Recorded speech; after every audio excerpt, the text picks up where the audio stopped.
And also, you also elaborate with examples of how those systems worked in the past. During the deployment of COVID-19, actually before COVID came, we already had a plan in place for pharmaceutical traceability. There is the National Pharmaceutical Traceability Strategy that is supposed to help us track and trace products from the source, either the imported source, the locally manufactured source, up to the last mile. So the case of the COVID vaccine was a very good opportunity for us to pilot implementation of that strategy. So we used that pharmaceutical traceability strategy to develop the plan, and it was used in collaboration with NAFDAC and other stakeholders. It was used to monitor the vaccines from the point of receipt, inclusion of the traceability codes, and then tracking it down the supply chain up until the last month, and then reconciliation of the used vaccines.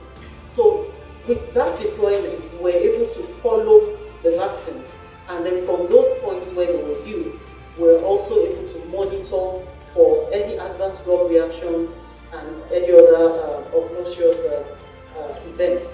So our pharmacovigilance and post-marketing surveillance departments were right on top of that. We have offices in the 36 states of the Federation and the FCT, and our staff were trained on that track and trace strategy. So we were able to follow the vaccines right from the headquarters of the pharmacovigilance unit is right here in Abuja.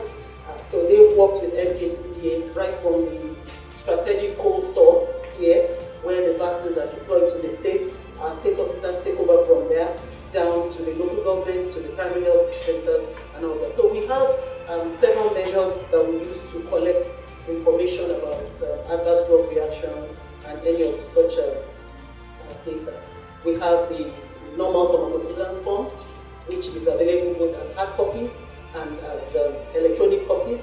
We have the Med Safety app, which is a mobile app that you can use to report, and this applies to any other products, any drug products, and all of that. But we were able to actually see the effectiveness of these our tools with the COVID-19 vaccine, and the success rate was very, very high. We were able to track vaccines that probably because of logistic issues, breaks in the cold chain, and all of that. So it helped us to gather reliable data on how this our traceability strategy is working. So we used that during the COVID-19 deployment of COVID-19 vaccine, and we had a very high success rate. Off the top of my head, I cannot give you the figures, but I know that during the presentation of that report, it was really many. So we have those systems in place. So when the malaria vaccine comes, we can be sure that